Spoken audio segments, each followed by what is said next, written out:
Magandang araw sa atin lahat mga kabayan at ito po ang ating panibagong update. Dating Congressman ng Bayan Mona Parteles na si Tidi Casino ay nag-file ng kaso laban kay Ka-Eric at kay Dr. Loren Badoy. Ito po ang 2 million civil suit laban kay Dr. Loren Badoy at kay Ka-Eric.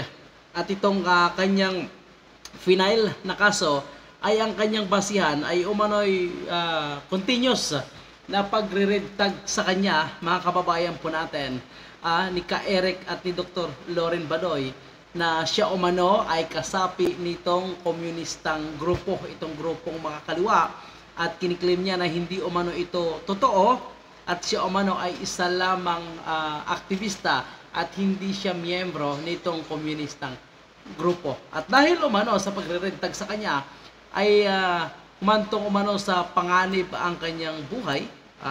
Yan ang kanyang nakalagay sa kanyang affidavit, mga kababayan po natin. Ngunit tandaan po natin, ang red tag ay hindi pa po, wala pa pong batas na nagbabawal na umano'y mag-red tag sa sinuman. So ibig sabihin, wala pa itong parusa. Ngunit ang gusto niya, dahil umano sa na-damage ang kanyang reputation, ay kailangan bayaran siya umano ng 2 milyon ni Ka-Eric at ni Dr. Loren Badoy. Mga kababayan po natin, itong dalawang host ng isiminay na si Ka-Eric at si Dr. Loren Badoy ay kakalaya lang mula sa kulungan ng House of Representatives. So, ito naman, si Tidi Casino ay nakipag-meeting ito kay House Speaker Martin Romualdez. Nakita na natin ang pattern.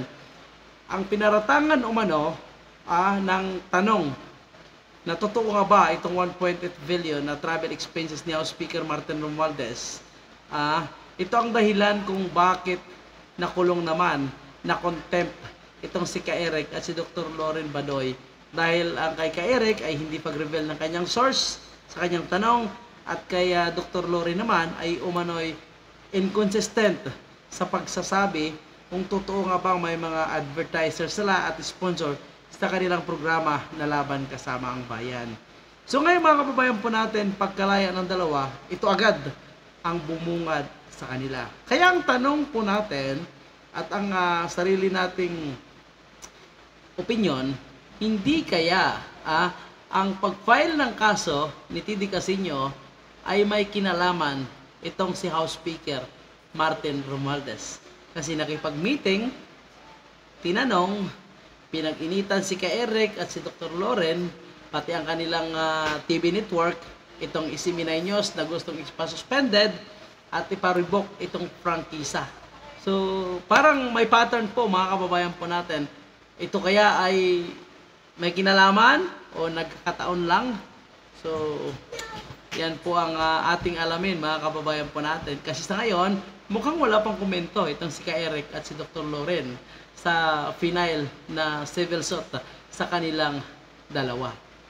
Kung ano ang kanilang komento, siyempre yan ang ating i-update din at aabangan mga kababayan po natin. Siyempre itong kasi Tidi Casino ay isa ito sa nagpapakalat din nakaraan ng fake news, no, na umano'y sinara ang isang area diyan sa Quezon City dahil dumaan umano si BP. Ang totoo pala ay hindi dumaan si BP Sara dahil nasa kabilang lugar o nasa Mindanao. So ito siya mga kababayan po natin. Nagalit din ito sa NTF-ELCAC, galit ito kay dating Pangulong Digong kasi nga umano'y